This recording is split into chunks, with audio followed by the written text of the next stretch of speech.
A deal worth 1 trillion credits, a contract that promised to reshape worlds and grant eternal life.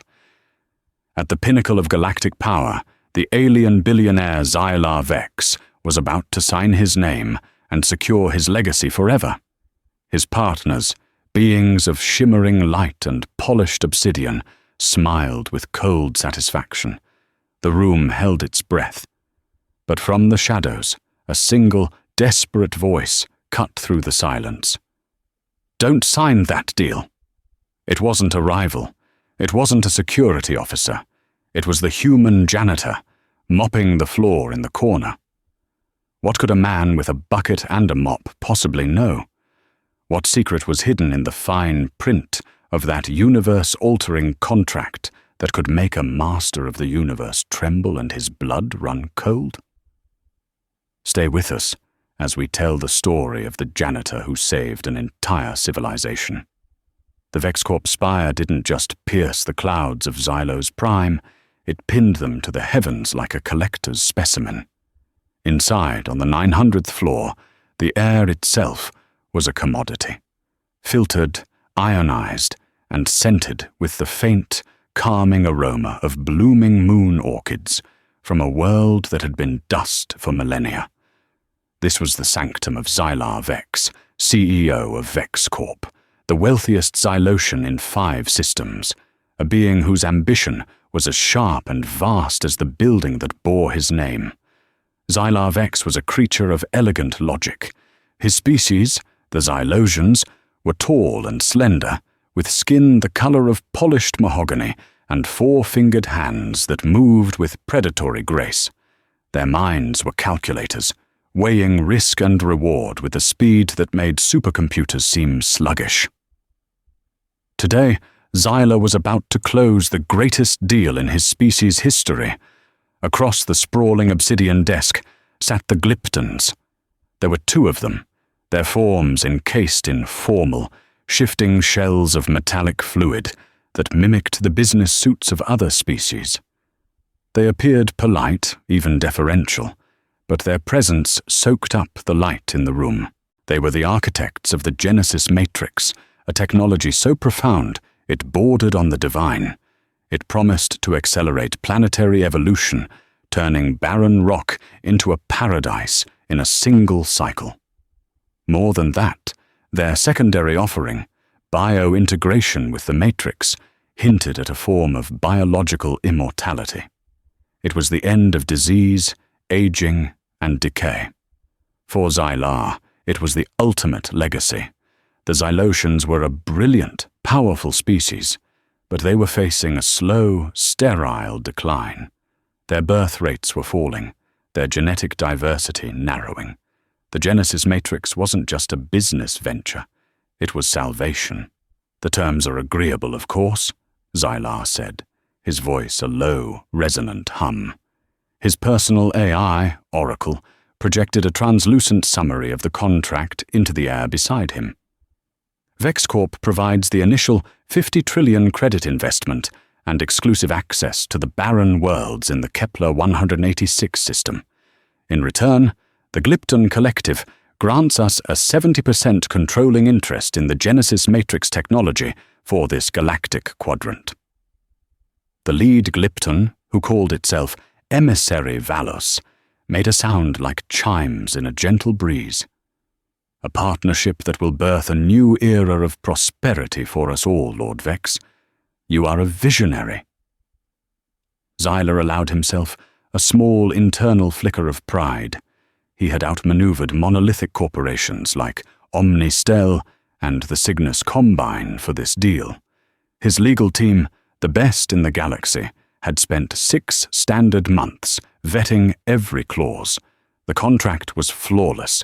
He picked up the stylus, a sleek cylinder of black metal and glowing circuitry. Its tip hovered inches above the digital signature line. The fate of his people, his legacy, was a single stroke away. The room was silent, save for the whisper of the air recyclers and the squeak of a mop.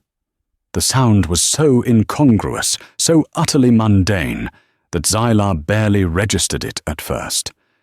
Then came the voice, Don't sign that deal." The voice was rough, strained, and unmistakably human. Every head in the room turned. Standing by the panoramic window, next to a chrome waste receptacle, was a man. He was of average height, with thinning grey hair and a face etched with lines of worry that seemed too old for his frame. He wore the drab grey overalls of the Vex Corp custodial staff. His name tag read Arthur Pendleton. In his hands, he held a high-tech mop, its handle gripped so tightly his knuckles were white. Xyla's security chief, a hulking Krogan named Vorlag, took a threatening step forward. "Janitor, you are not authorized to be in this sector, let alone speak." The Glyptons shimmered, a subtle sign of amusement. Emissary Vallis chimed. "Perhaps your staff requires better discipline, Lord Vex." Xyla's mind raced. This was an unprecedented breach of protocol, an embarrassment of the highest order. He felt a flash of cold fury. He gestured for Vorlag to stand down. "State your purpose for this interruption, Janitor," Xyla said, his voice dangerously soft. "It had better be a matter of life and death. Yours, specifically." The human, Arthur, took a hesitant step forward, his worn boots scuffing the pristine floor. He swallowed, his eyes darting from the contract to the Glyptons, then back to Xyla. There was a desperate, terrifying certainty in his gaze. "It is, sir," Arthur rasped, his voice trembling but clear. "It's a matter of everyone's death." He pointed a shaky finger at the contract floating in the air. "That isn't a partnership agreement. It's a bill of sale. You're not buying a future for your people. You're selling them into oblivion." The room grew colder. The Glypton's fluid forms stopped shimmering. Vorlag growled, his hand moving to the weapon at his hip. But Xyla Vex, the master of logic and reason, paused. It wasn't the man's words that stopped him. It was the raw, undiluted terror in his eyes. It was a look Xyla had seen only once before, in the reflection of a mirror after his scout ship had barely escaped the gravity well of a collapsing star. It was the look of someone who had stared into the abyss and somehow survived to talk about it. The stylus remained frozen, hovering over the line. The silence in the boardroom stretched, taut and fragile. Xyla Vex studied the human janitor, his analytical mind dissecting the man's posture, his ragged breathing, the tremor in his hand. Logic dictated he dismiss this as the ramblings of a lunatic. Security protocol demanded the man be removed, memory wiped, and reassigned to sanitation duties on a mining asteroid. Business sense screamed to ignore the interruption and close the deal. Yet instinct, a messy, illogical human trait he'd always disdained but secretly respected, held him in place. "Oblivion is a strong word, Mr. Pendleton," Xyla said, his voice a blade of ice. He had Oracle discreetly pull up the janitor's file. Arthur Pendleton. Humans. Age 57. Former citizen of the Terra Combine. Widower. No children. Flawless employment record for the past 10 years at Vex Corp. Low-level clearance. Nothing. He was a ghost. A nobody. Emissary Vallis let out another chime, this one sharper, laced with impatience. "Lord Vex, this is absurd. We have come to you in good faith. This creature is clearly unwell. Allow your security to handle it, so we may conclude our historic agreement." Vorlag, the Krogan security chief, took that as his cue. He stomped forward, his heavy form shaking the floor. "All right, old man. Show's over." As Vorlag reached for him, Arthur flinched back, but his eyes never left the Glyptons. It was then he did something that shattered the logic of the situation entirely. He spoke, not in galactic standard, but in a series of harsh, guttural clicks and deep, resonant hums. "Katharganeth. Velork Mal." The effect was instantaneous and profound. The Glypton's fluid shells convulsed, the smooth metallic surfaces corrugated into jagged, aggressive patterns. The gentle chiming sound they emitted was replaced by a low, grating hiss, like stone grinding against stone. It was a reaction of pure shock, an involuntary reflex that their diplomatic shells couldn't contain. Vorlag froze mid-step. Xylar felt a jolt, as if a low-voltage current had been passed through his chair. He didn't understand the words, but he understood the reaction. This janitor had just spoken something ancient and private, something the Glyptons never intended for other ears to hear. "Oracle," Xylar commanded, his voice barely a whisper. "Translate those phonemes. Cross-reference all known linguistic databases.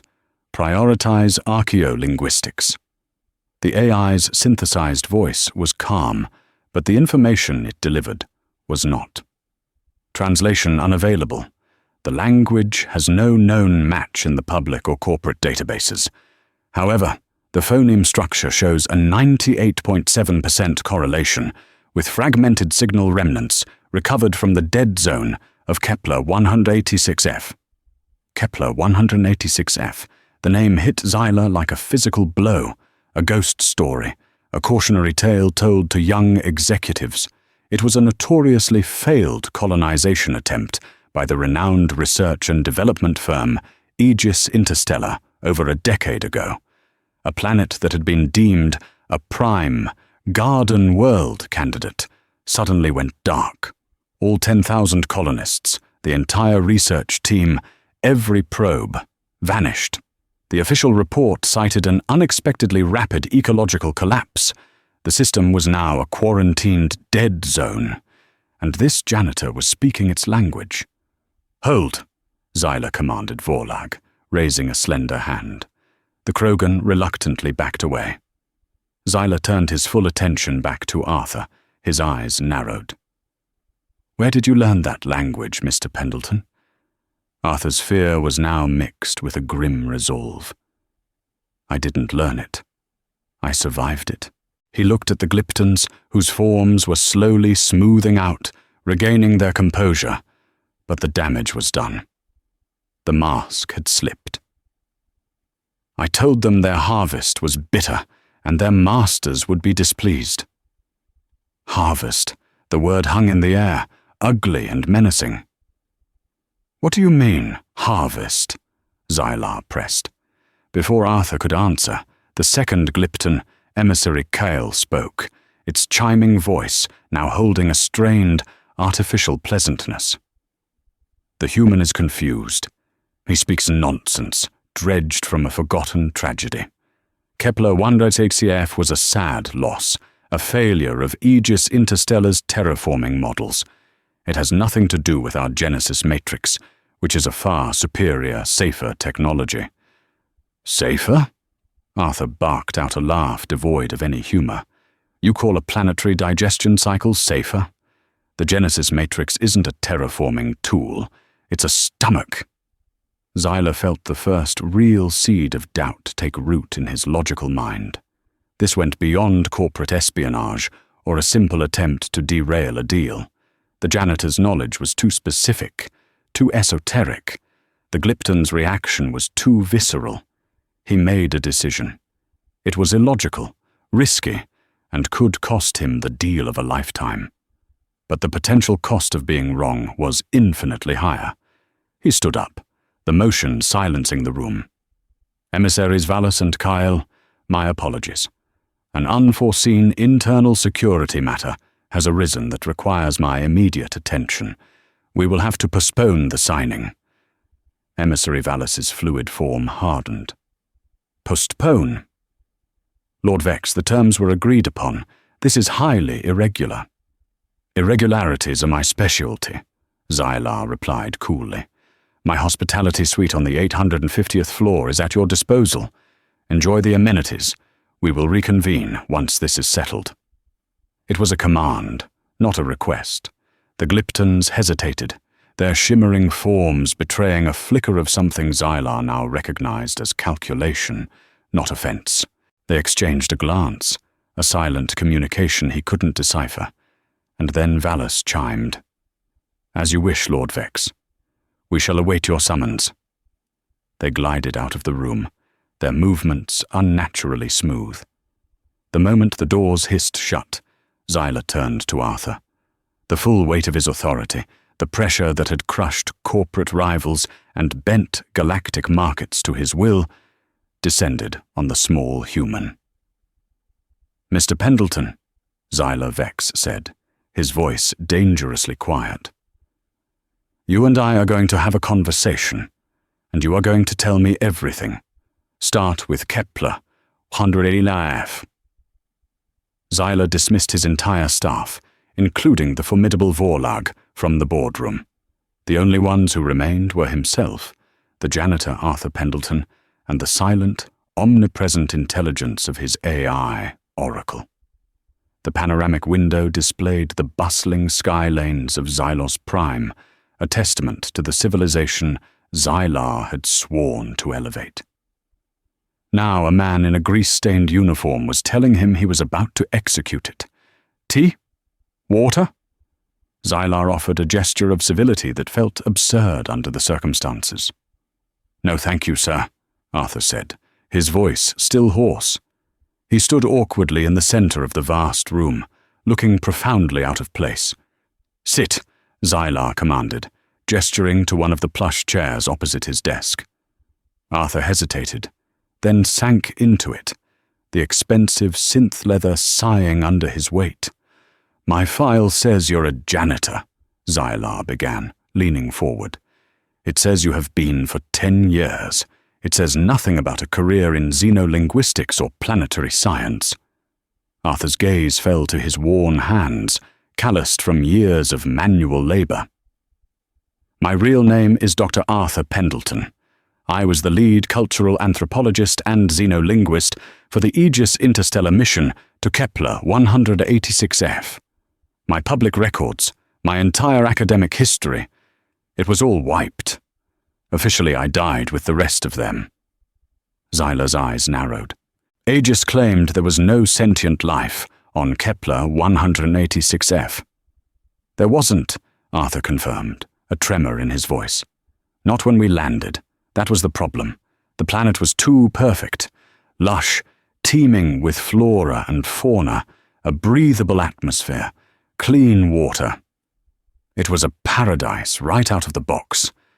We should have been more suspicious."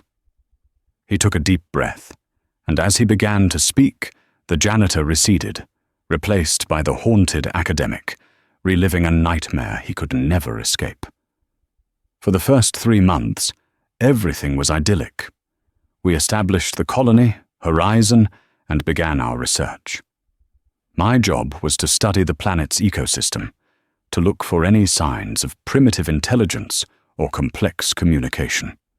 I found it, but not where I was looking. It wasn't in the animals. It was in the plants, in the soil itself. Xylar listened, his 4-fingered hands steepled before him. This was the part of the story no one had ever heard.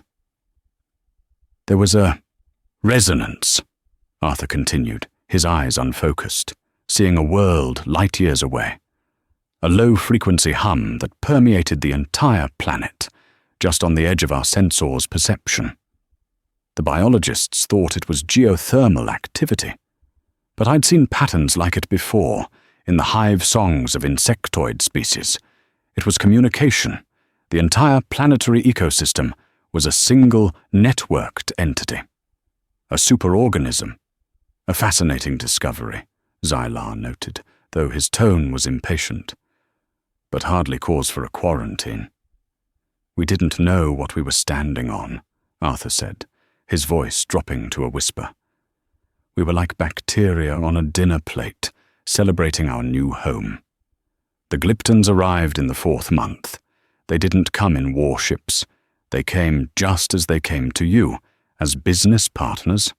They hailed our parent company, Aegis, and offered them a partnership on a new, terraforming technology they were developing."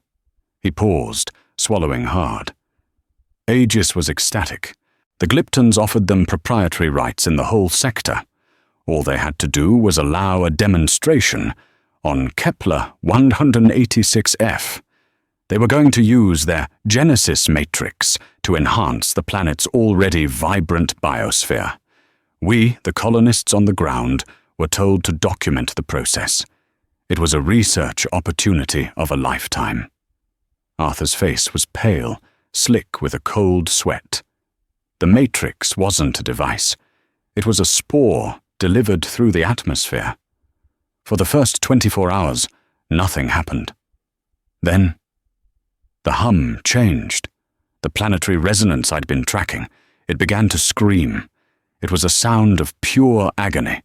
The plants began to wither, to secrete this grey, fibrous material.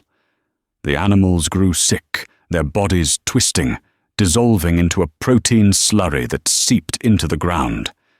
Everything was being broken down, digested on a planetary scale.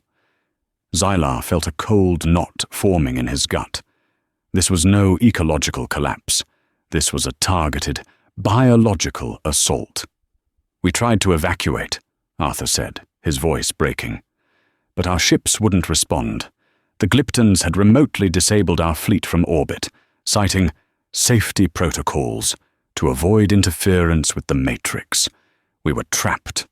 We watched as our paradise turned into a hellscape. The ground itself began to liquefy, turning into a churning organic soup. Our habitat, Horizon, was built on solid bedrock, but even that started to crumble, being eaten away from below." "How did you survive?" Xylar asked, his voice low. "Luck. Sheer, stupid luck. My lab was in a separate, deep, subterranean geological survey outpost about 5 kilometers from the main colony. It was shielded against seismic activity. When the ground gave way, the main colony sank into the slurry. I heard their screams over the comms for 3 minutes. Then, silence. My outpost held for a while longer, but it was being dissolved too. I had one last, desperate idea. The survey outpost had a geological probe launcher, a single-use mass driver designed to fire sensor packages deep into a planet's core. It wasn't meant for a person. I barely fit. I repurposed the navigation system, aimed it at the nearest stable gravity point, our system's asteroid belt, and fired myself into space. He shuddered, wrapping his arms around himself. I spent 2 weeks in that can, running out of air, before a tramp freighter picked me up. By the time I was rescued, Aegis Interstellar had already declared the mission a catastrophic loss and accepted the Glyptons' deepest condolences. They were paid a handsome insurance settlement by a fund secretly backed by the Glyptons themselves. When I tried to tell my story, no one believed me. A traumatized survivor suffering from hypoxia-induced delusions. Aegis discredited me, blacklisted me. The Glyptons were already seen as benevolent partners. To protect myself, to stay alive, I vanished. Became a janitor. No one looks twice at a janitor. Arthur finally looked up, his eyes locking with Xylar's. The terror was still there, but now it was forged into a weapon of absolute conviction. "That contract in your hand, Lord Vex, is the same deal Aegis signed. The Genesis matrix doesn't create life, it converts it. It breaks down an entire biosphere, including any colonists or native populations, into a nutrient-rich biomass. Then, it restructures that biomass to birth a new Glypton colony. They don't terraform worlds, they eat them, and the contract legally sanctions it. It grants them the right to repurpose all planetary biological and geological assets for the successful implementation of the Matrix. You're not their partner, you're their next meal." The story hung in the air, thick and suffocating. Xylar Vex, a being who prided himself on data and verifiable facts, was being asked to stake the future of his civilization on the word of a traumatized ghost. His logical mind screamed that it was an elaborate fiction, a conspiracy theory of the highest order. But Arthur's account was filled with the chilling granularity of truth. "A compelling narrative, Dr. Pendleton," Xylar said, his voice measured. He stood and began to pace, his long strides eating up the space in the boardroom. "But it is just that, a story. Your records are gone. Aegis Interstellar is defunct, absorbed by Omnistel 2 years ago. The Kepler 186F system is restricted. There is no tangible evidence." "Isn't there?" Arthur countered, leaning forward in his chair, a new fire in his eyes. "You're a Xylosian. You don't deal in stories, you deal in contracts, in the fine print. The proof is right there, floating in the air." He pointed a trembling finger at the holographic contract, still shimmering beside Xylar's desk. "The Glyptons are masters of legal warfare. They hide their true intentions in plain sight, using archaic legal dialects and nested sub-protocols that no standard legal AI would ever flag. They prey on ambition, on the desire to see what you want to see." "My legal team is the best in the galaxy," Xylar stated flatly. "Oracle itself vetted this contract, cross-referencing it against the Galactic Trade Code, 3rd edition. It's flawless." "It's not," Arthur insisted. "Ask Oracle to re-examine Clause 7, Sub-Protocol Epsilon, the section pertaining to biomass recalibration. It seems like standard ecological jargon. But tell your AI to run a decryption filter. Use the linguistic key, Cathar Ganeth." The strange guttural words he had spoken earlier, the trigger that had made the Glyptons flinch. Xylar stopped pacing. This was a verifiable step, a testable hypothesis. It was the kind of data he understood. He turned to the empty air. "Oracle," he commanded, "isolate Clause 7, Sub-Protocol Epsilon." A section of the holographic contract expanded, glowing brighter than the rest.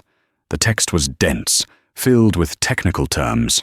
Clause 7 was: "In the event of unforeseen ecological variance, the Glypton Collective reserves the right to initiate protocols for biomass recalibration to ensure the viability of the Genesis matrix. This process entails the systematic dissolution and reformulation of indigenous non-sapient and pre-sapient organic materials into a homogenized nutrient substrate." "It appears clear," Xylar said. "It refers to non-sapient life, flora and fauna, standard procedure for large-scale terraforming." "Now run the filter," Arthur urged, his voice tight with anticipation. "The key is Cathar Ganeth. Tell it to analyze the text not as galactic standard, but to pass it for an embedded syntax from the Glyptons' true legal dialect, what they call the language of acquisition." Xylar hesitated for a fraction of a second, the fate of his trillion-credit deal hanging in the balance. Then he gave the command. "Oracle, apply linguistic filter, Cathar Ganeth, repass the clause, search for embedded syntax, and retranslate based on the language of acquisition." The AI was silent for a moment. The air in the room seemed to crackle with processing power. Then Oracle's serene voice returned, but with an inflection Xylar had never heard before, a programmed tone of high-level alert. "Filter applied, repassing complete, embedded syntax detected. The public text is a legal shell. A hidden contract is encoded within the grammatical structure of the clause." The holographic display flickered. Beneath the standard text of Clause 7-O, new words began to appear, translated from the hidden layer, glowing a venomous blood red. Xylar's eyes widened. He stepped closer, reading the translated text aloud in a choked whisper. Embedded Clause 7-Ts. Translation. Upon activation of the matrix, all planetary biological assets, including but not limited to indigenous life and signatory species classified as investment partners, are redesignated as primary biomass. The signatory species forfeits its claim to sapience and is legally reclassified as biological feedstock, ceding all genetic rights, corporeal forms, and consciousness to the Glypton Collective for harvesting and hive expansion. He read it again, the words hitting him like physical blows. Signatory species, redesignated as primary biomass, legally reclassified as biological feedstock. It wasn't just a license to terraform the barren worlds. It was a declassification of the entire Xylosian species. The moment he signed that contract, his people, from the highest executive to the lowest worker, would legally become nothing more than raw materials for the Glypton's galactic expansion. The Genesis Matrix wasn't for the barren worlds in the Kepler system. That was just the testing ground. The real target was Xylos Prime itself. The room began to spin. Xylar, the master of commerce, the titan of industry, had been played for the ultimate fool. His ambition, his desire to save his people, had been twisted into a weapon to ensure their utter annihilation. He had come within a single pen stroke of auctioning off his entire civilization for the privilege of being consumed. A cold dread, absolute and pure, washed over him. He stumbled back, his hand gripping the edge of his obsidian desk for support. His breath came in ragged gasps. He looked at Arthur Pendleton, the humble janitor, the man he had been ready to discard like trash. This human, this ghost from a forgotten tragedy, had just saved them all. Then, the dread solidified into a burning, incandescent rage. He turned to the shimmering contract, the beautiful, intricate lie that had almost cost him everything. His four-fingered hand, now trembling not with weakness but with fury, shot out and clenched into a fist. He didn't use a command to delete the file. That was too clean, too sterile. He wanted the satisfaction of its physical destruction. He plunged his fist through the hologram. With a roar of primal fury that echoed through the opulent boardroom, Xylar Vex, the most logical being in 5 systems, grabbed the digital contract as if it were paper and tore it apart. The hologram shattered into a million glittering shards of light, which then winked out one by one, leaving only silence in their wake. The act of tearing the contract apart was a declaration of war. The air in the room, already thick with tension, seemed to solidify. A chime sounded at the door, a polite, insistent summons from the hospitality suite. Xylar ignored it. He was breathing heavily, the adrenaline of his rage and terror coursing through him. "Oracle," he said, his voice a low growl. "Activate security protocol, Crimson Spire. Seal this floor. No one in, no one out. Jam all external communications, originating from the 850th floor. I want our guests isolated." "Protocol activated," the AI confirmed. Faint lines of red light appeared along the edges of the doors and windows, and a low hum vibrated through the deck plates. The VexCorp spire had just become a fortress. Arthur Pendleton watched, his face a mixture of relief and renewed fear. "They won't just leave," he warned. "They never do. When the mask of diplomacy fails, they show their real face." As if on cue, the polite chiming at the door stopped. It was replaced by a heavy, rhythmic boom, followed by another. Boom! The reinforced uranium door, designed to withstand a direct missile strike, began to dent inwards. "Vorlag," Xylar snarled into his internal comm. "The guests on 850 are hostile. Full combat response. Lethal force is authorized." "With pleasure, sir," the Krogan's voice crackled back, followed by the distinctive sound of a plasma shotgun powering up. But it was too late. With a final, deafening crash, the boardroom doors were torn from their hinges and hurled across the room, embedding themselves in the far wall. Standing in the ruined doorway were the 2 Glyptons, Valus and Kale. But they were not the elegant, shimmering diplomats of before. Their fluid shells had peeled back, retracting to reveal the true forms beneath. They were nightmarish creatures, a fusion of insect and rock. Their bodies were jagged carapaces of black, crystalline chitin. Multiple spindly legs, sharp as knives, clicked on the marble floor. Where their heads should have been, there were only clusters of pulsing, malevolent blue photoreceptors. The pleasant chimes were gone, replaced by a chittering, screeching sound that scraped at the nerves. "The contract is void, Vex!" The creature that had been Valis shrieked, its voice a symphony of grinding static. "But the harvest will proceed. Your species' biomass is rich. You will make a fine spawning world." Xylar didn't flinch. His rage had burned away his fear, leaving behind a core of cold, hard resolve. "You have made a grave error coming to my world, to my home," he said, his voice dripping with venom. The two Glyptons scuttled into the room, their movements impossibly fast. Before Xylar could react, one of them, Kale, lunged not at him, but at Arthur. It saw the janitor for what he was, the source of their failure, the wrench in their perfectly crafted machine. Arthur cried out, stumbling backward over the chair. But as the Glypton's razor-sharp forelimb swung down, a blur of motion intercepted it. Xylar, with the surprising speed of his species, had snatched a heavy, solid gold award statuette from his desk, a meaningless trinket for Interstellar CEO of the Decade, and swung it like a club. The statuette connected with the Glypton's limb with a sickening crunch. The chitinous leg cracked, spraying a viscous, foul-smelling ichor. The creature shrieked in pain and fury, turning its cluster of blue eyes on Xylar.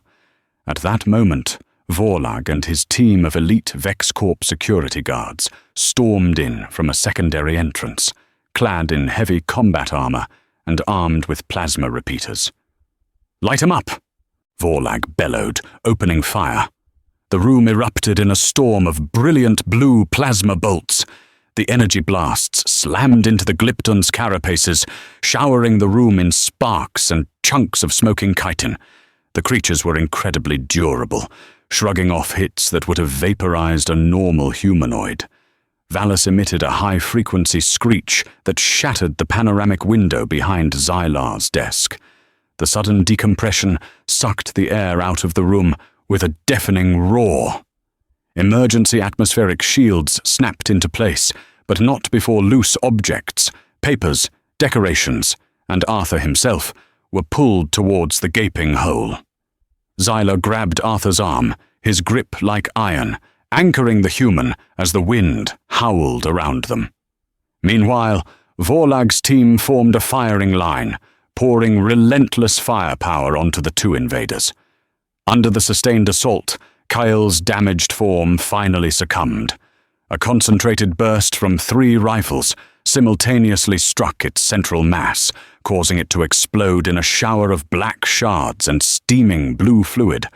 Valos, seeing its companion destroyed, let out one last, hateful screech. It abandoned the fight and scrambled with terrifying speed towards the shattered window. Without hesitating, it leaped out into the open air, 900 stories above the ground. "Don't let it escape!" Xylar roared. Vorlag sighted his shotgun, but the creature was too fast. It fell for a few seconds before sections of its carapace unfolded, revealing iridescent, insect-like wings. With a powerful buzz, it arrested its fall and shot off into the crowded sky lanes, a black streak of malice against the setting sun of Xylos Prime. The battle was over. The boardroom was a wreck. The smell of ozone and alien blood hung in the air. One of the deadliest deals in galactic history had been averted, not in a courtroom or a corporate takeover, but in a brutal, point-blank firefight.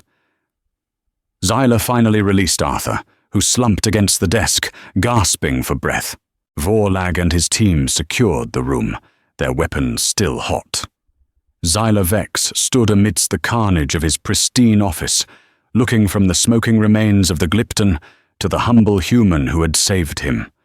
The logical, ordered universe he had mastered had been a comforting illusion. Today, he had seen the truth. A cold, hungry void filled with monsters hiding behind polite words and elegant contracts, and the only thing that had stood between his civilization and the abyss was the courage of one man who remembered the screams from a dead world. The immediate aftermath was controlled chaos. Vorlag's security teams swept the entire spire, while Xylar's executive AI, Oracle, worked furiously to contain the information breach and track the escaped Glypton's energy signature. Xylos Prime's planetary defense grid was raised to its highest alert status. The galaxy, as far as the public knew, was still at peace. But on the 900th floor of the Vex Corp spire, a secret war had begun. Medical teams arrived, but Xylar waved them away. He and Arthur were uninjured, though splattered with the foul blue viscera of the dead Glypton. The room was sealed off, labeled as the site of a catastrophic power conduit failure, to explain the destruction to the rest of the building's occupants. Once the initial crisis was managed, Xylar escorted Arthur to his private chambers, a sprawling suite of rooms that was more luxurious than the royal palaces of a dozen worlds. He dismissed the attendants, leaving the two of them alone. Arthur looked deeply uncomfortable, his worn janitor's uniform a stark contrast to the opulent surroundings. He stood on the edge of a priceless rug woven from the silk of silicon-based life forms, afraid to track alien gore on it. Xylar walked to a dispenser and poured 2 glasses of a shimmering amber liquid, a Zelosian beverage known for its calming properties. He handed one to Arthur. "I don't know your human customs for moments like this," Xylar said, his voice raw with emotion he hadn't known he possessed. "But on my world, when someone saves your life, your home, and your future, a debt is incurred. A debt that can never truly be repaid." Arthur took the glass, his hand still shaking slightly. "You saved my life too, sir. Back there." "A reflexive action," Xylar dismissed. "What you did was an act of profound courage. You threw away your anonymity, the safety you've hidden in for a decade, and faced the monsters that destroyed your world to save a people you do not know." "Why, Arthur?" Arthur took a sip of the drink. It was warm and tasted faintly of honey and ozone. He looked out the window at the vibrant, living city below. "Because I know what silence costs," he said softly. "I've spent 10 years listening to the silence of 10,000 ghosts from Kepler 186F. I couldn't bear to add the silence of an entire planet to it. No one else knows their true nature. No one else could have warned you. It wasn't a choice. It was a duty." Xylar Vex, the ruthless billionaire, the titan of industry, felt a profound sense of humility. He had spent his life accumulating wealth and power, measuring success in credits and acquisitions. This human, who had nothing, measured it in lives saved. "The debt remains," Xylar insisted. "Vex Corp is at your disposal. Name your price." "Wealth? I can make you the richest human in the quadrant. Power. I will give you a fleet, an entire division of my company. A private world, far from here, where you will be safe for the rest of your life. Just say the word." It was the ultimate offer, a blank check from one of the most powerful beings in the known galaxy. Arthur was silent for a long moment, swirling the amber liquid in his glass. He looked at his reflection in the window, seeing not the janitor, but the weary face of Dr. Pendleton, the man who had survived. "I don't want money, Lord Vex," he said finally, "and I don't want power, and I can't be safe as long as the Glyptons are out there, peddling their contracts to other ambitious, unsuspecting worlds." He turned to face Xylar, his eyes clear and resolute. You want to repay the debt? Then give me a voice. Give me a lab. Give me access to your resources, your AI, your influence. Help me expose them. Help me turn my story from a ghost's tale into a galactic warning. Let's hunt them. Let's make sure there are no more Kepler 188Fs. Xylar stared at the human. He had offered him a life of ease and luxury, a retirement worthy of a hero. Instead, Arthur had asked for a job, the hardest, most dangerous job imaginable. He hadn't asked for a reward. He had asked for weapons and a new battlefield. A slow smile spread across Xylar's face. It was the most logical, most perfect, most human request he could have imagined.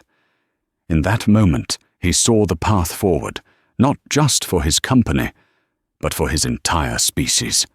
Their slow decline had been born of complacency, of a lack of purpose beyond acquisition. Arthur had just given them a new purpose: survival and justice. "Your request is granted, Dr. Pendleton," Xylar said, raising his glass. The title felt right, natural. "You will not just have a lab. You will have an entire research and intelligence wing. It will be named the Pendleton Division. You will report directly to me. Your first task," Xylar's eyes hardened, "is to help me analyze every piece of data from that dead Glypton and find a way to track the one that escaped. They called us feedstock.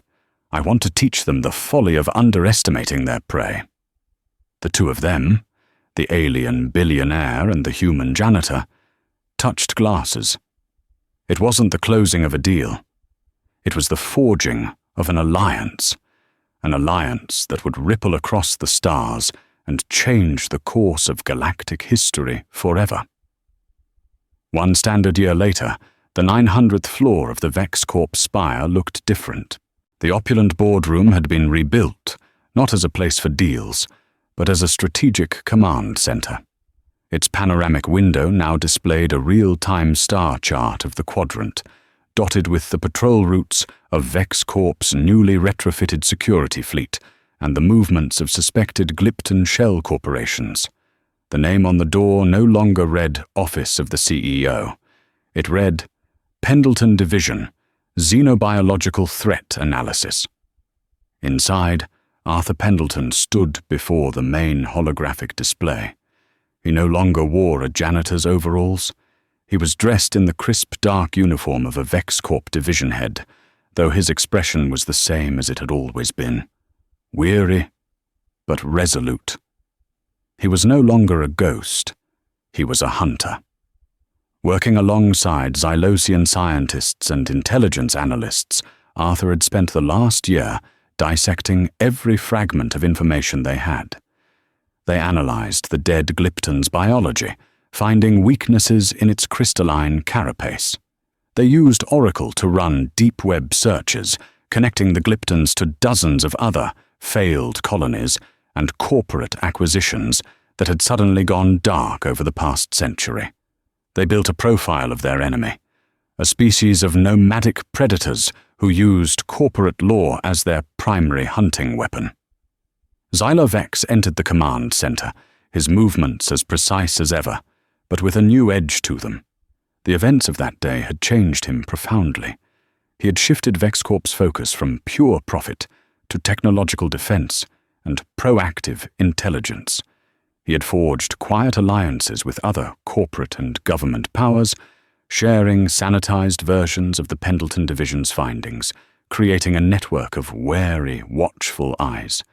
He had become a shepherd to his people in a way he never thought possible. "Arthur," Xylar said, his voice a low hum. "Report." "We've confirmed it," Arthur said, pointing to a system on the far edge of the chart. The freighter that picked up the escaped Glypton, Valus, made a series of unusual course corrections. It's heading for the Cygnus Combine, specifically to their new colonial capital on the planet Veritas. The Cygnus Combine, Xylar mused.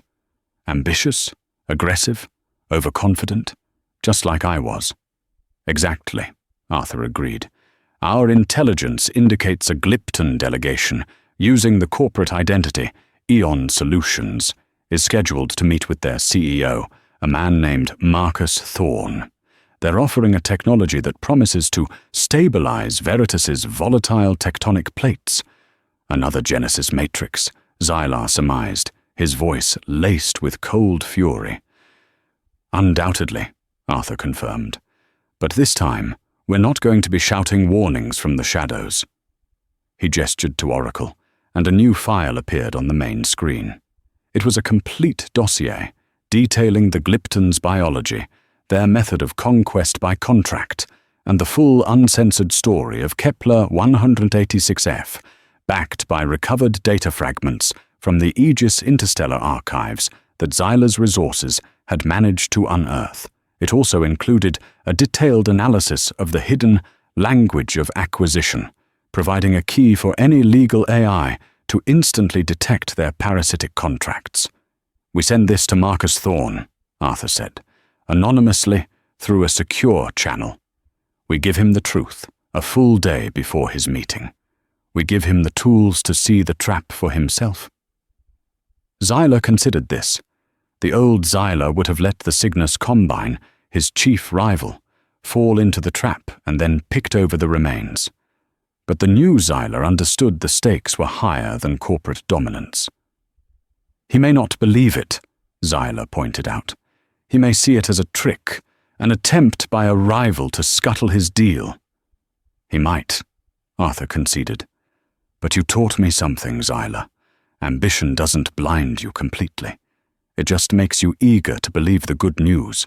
But when confronted with credible, terrifying evidence to the contrary, even the most arrogant man will pause.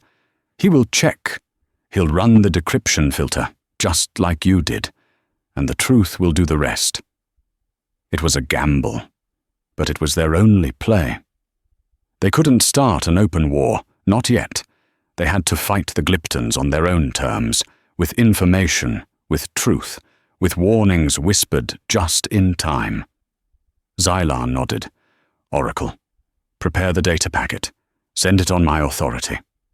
As the AI went to work, Xylar stood beside Arthur, the two of them looking out at the star chart, a silent tableau of an unlikely partnership. The Xylosian billionaire who had nearly doomed his people, and the human janitor who had saved them. They were no longer just businessmen or scientists.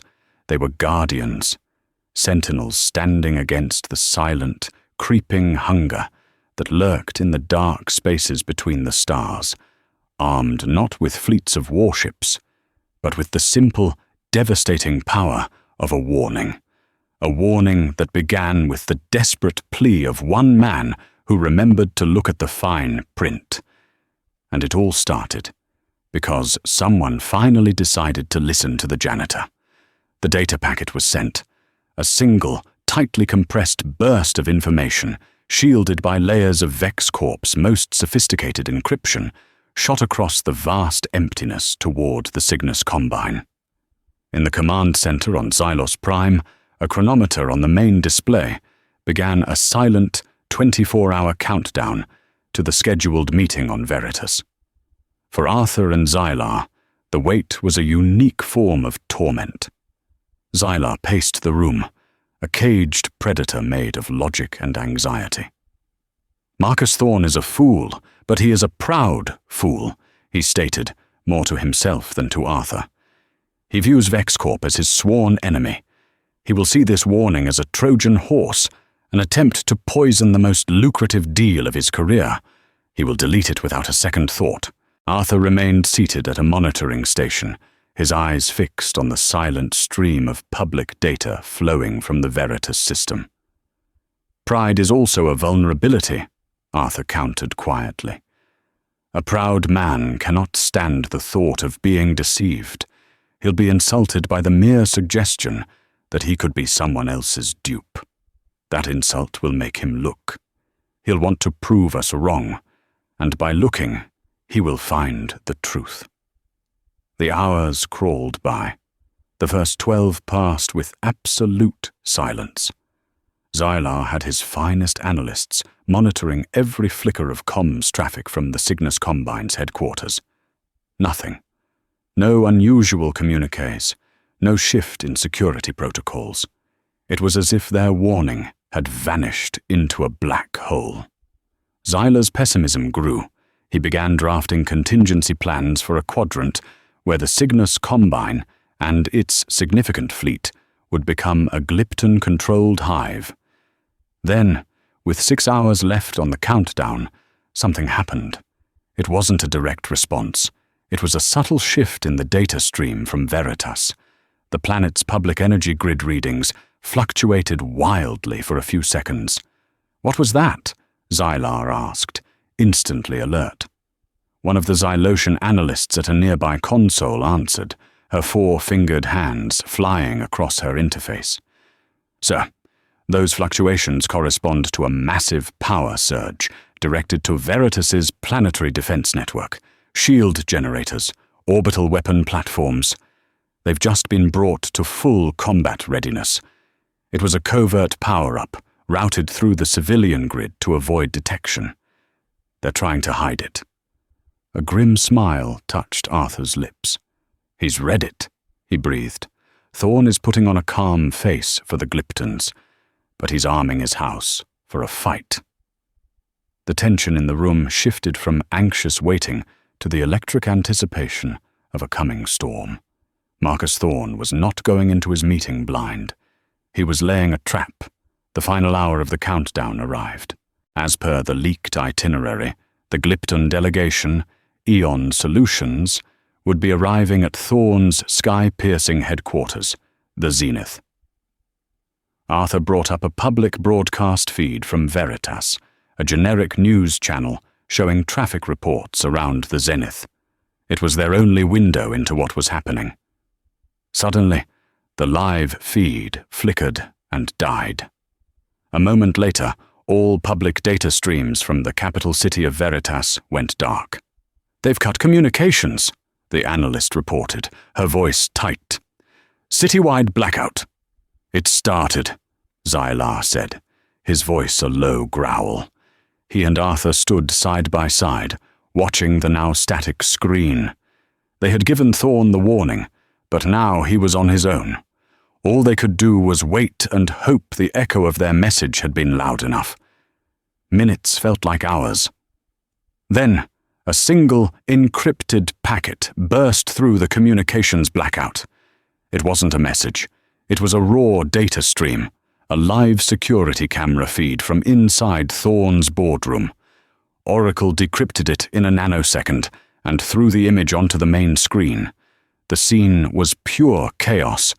The room was shattered, engulfed in the blue fire of plasma bolts. Human soldiers in the black and silver armor of the Cygnus Combine were locked in a desperate firefight with 2 revealed Glyptons, their monstrous forms even more terrifying under the strobe of weapons fire. In the center of the fray stood Marcus Thorn, a portly human with a face like a bulldog. He held a heavy-caliber energy pistol in a surprisingly steady hand, bellowing orders as he fired at the screeching alien horrors. The feed was choppy, filled with static, but the audio was clear enough to catch Thorn's enraged roar. "You thought you could buy humanity. You thought we were just livestock on a balance sheet," he screamed over the din of battle, firing another shot that blew a chunk of chitin from a Glypton's leg. "We are not for sale." The feed cut out, replaced once more by static. The command center on Xylos Prime was utterly silent. Arthur let out a breath he didn't realize he'd been holding for a year. The ghosts of Kepler 180 had finally been heard. An hour later, a formal, heavily encrypted message arrived, bearing the highest priority seal of the Cygnus Combine. It was addressed directly to Xylovex. Oracle displayed the text. It was short, stripped of all corporate pleasantries. From M. Thorn, CEO, Cygnus Combine, to Zvex, CEO, VexCorp subject, Eon Solutions. You were right. The cost was significant. The harvest on Veritas has been averted. They will try again. We are no longer rivals. We are allies. Prepare for war. And so, a new war began. Not a war of explosions and grand fleets, but a shadow war fought in boardrooms and data streams, with truth as the ultimate weapon. The story of Arthur Pendleton became a quiet legend within the halls of Vex Corp. A reminder that wisdom isn't always found in the highest towers, and courage can wear a janitor's uniform. It reminds us that sometimes the most overlooked person in the room is the only one who can see the monster hiding in plain sight. What did you think of Arthur's journey from a forgotten survivor to the galaxy's last line of defense? What would you have done in Xyla Vex's position? Let me know your thoughts down in the comments below. If you enjoyed this story and want to explore more tales of humanity's quiet strength against the vast darkness of space, please show your support by hitting that like button. It really helps the channel grow. And if you haven't already, consider subscribing and ringing that notification bell so you won't miss our next story. Thank you for listening, and until next time, keep your eyes on the fine print.